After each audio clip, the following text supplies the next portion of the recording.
Voilà les 7 erreurs à éviter, surtout si vous voulez un chien équilibré et bien dans sa tête.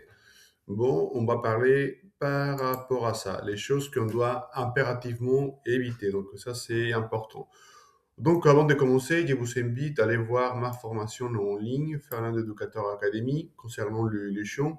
Comme ça, vous allez trouver comment on doit les socialiser, la propreté, synchronisation émotionnelle, gestion d'émotions, gestion des mordiments, alimentation, etc. Donc, tout ce qu'il faut pour bien commencer son éducation.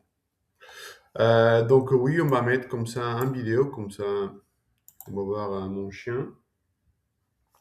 Alors, donc, erreur numéro un, si vous savez un chien, on a beaucoup la tendance à lui demander plein de choses en même temps. Vous voyez, en arrivant, on commence tout de suite, on attaque assis, couché, dans la patte. Tout ça, ça va parasiter la communication parce que vous lui demandez des choses qu'il ne connaît pas du tout.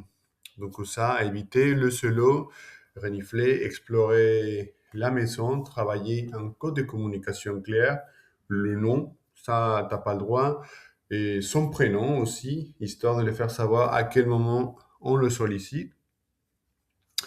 Ensuite, douzième erreur, c'est les récompenses. Des fois, on n'arrive pas à récompenser dans les bons moments. Par exemple, la propreté. Vous voyez, on voit que notre chien commence à faire caca pipi à l'extérieur. On laisse passer le temps, notre chat déconnecte et ensuite on le récompense. Ça, c'est les mauvaises timing. Dès qu'on voit qu'il fait quelque chose qui vous plaît, n'hésitez pas à le récompenser immédiatement. Comme ça, il fera les liens. Ah voilà, je viens de faire quelque chose. Il me récompense. Ça veut dire que ça s'est autorisé et qu'en plus, il aime bien. Donc, il faut continuer à le faire. Ensuite, troisième erreur, on est incohérent de temps en temps. Vous voyez, Euh, imaginez, vous avez un petit show et ensuite, il est tellement mignon qu'on le laisse monter comme ça avec les pattes sur nous. Et en plus, on le récompense. On le récompense émotionnellement en disant, wow, ça c'est bien, ça c'est bien. Mais ensuite, s'il y a quelqu'un qui vient à la maison et notre chien fait la même chose, on va essayer de le corriger.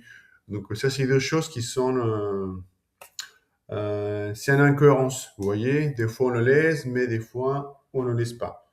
Donc je vous conseille à chaque fois garder les mêmes états des prix. Vous voyez, ça c'est oui et ça c'est oui tout le temps. Ça c'est non et ça c'est non tout le temps.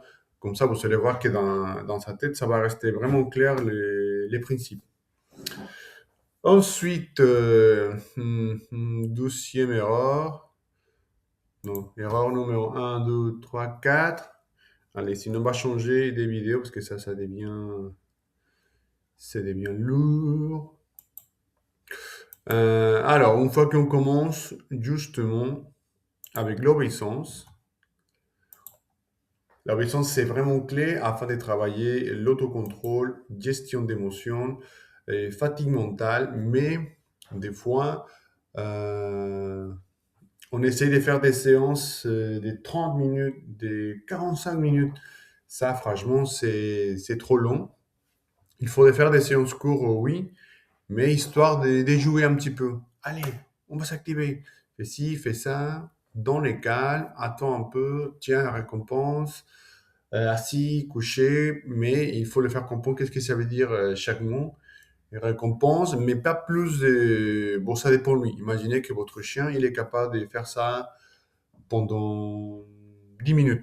Imaginez que pendant 10 minutes, sa motivation, ça va rester au top. Bon, essayez de faire des séances de 7 minutes. Comme ça, on va travailler la frustration, on va couper au milieu de sa motivation. Et la prochaine fois que vous allez faire un exercice avec lui, et lui, il va être hyper motivé. Pourquoi? Parce que la dernière séance, on l'a coupé avant. Ensuite, erreur numéro 6 qui va vous empêcher d'avoir un chien équilibré et bien dans sa tête, c'est la mauvaise compression de son langage corporel. Alors, comme éducateur canin, à chaque fois, j'ai des clients qui sont gagnants, on va dire, à une morsure de visage, parce que surtout avec certaines races, comme les chiens primitifs, parce qu'on n'arrive pas à comprendre leur langage corporel. Donc la règle est très simple. Si vous avez un chien qui se lèche comme ça son odorat, ça veut dire qu'il est pas très à l'aise, qu'il faut le laisser tranquille. Douzième étape, si vous voyez qu'elle commence à bâiller, voilà, ça veut dire que la pression, ça commence à monter. Donc, si vous le prenez dans les bras, vous lui faites des bisous, vous faites des choses comme ça, il est en train de vous dire qu'il est pas à l'aise. Donc, justement, il faut le laisser tranquille. Quatrième étape, troisième étape, pardon, il va faire ça avec sa tête. Ça veut dire que le stress, ça monte énormément et qu'il n'arrive pas à comprendre qu'est-ce qu'on attend de lui.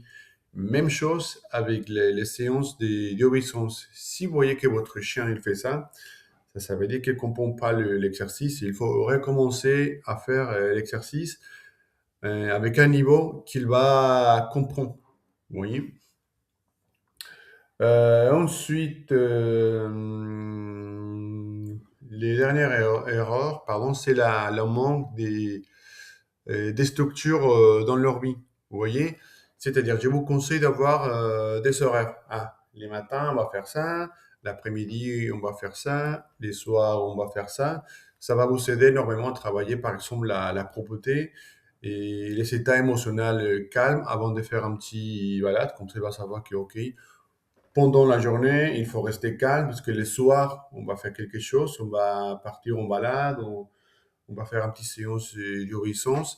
Et comme ça, vous allez voir que petit à petit, on va le programmer. Et comme ça, vous allez avoir un chien calme qui va gérer ses émotions parce qu'il va savoir que plus tard, il aura quelque chose certainement à faire. Donc voilà, ça c'est les 7 erreurs qu'on doit éviter impérativement si vous voulez un show équilibré et bien dans sa tête. Mais encore une fois, n'hésitez pas à prendre ma formation ici sur Hotmart, Fernando Educator Academy. On voit plein de choses. L'apprentissage de la propreté, synchronisation émotionnelle, gestion des mordiments, contrôle émotionnel, alimentation. Tout ce qu'il faut pour avoir un chiot bien équilibré, bien dans sa tête. Ensuite, on voit aussi la gestion et contrôle, marche en laisse, marche au pied, les rappels parfaits, plusieurs techniques, vous voyez, concernant la situation. Exercice pour la fatigue mentale, notamment l'obéissance. Et après, si vous avez un problème de comportement comme la réactivité ou l'apport, ça aussi, on peut le travailler dans les formations. Donc, n'hésitez pas à aller voir sur Fernando Educator Academy, sur Hotmart. Et voilà, n'hésitez pas à s'abonner, à me donner un petit j'aime, à me laisser un commentaire. Et on se voit la prochaine fois. Allez, ciao.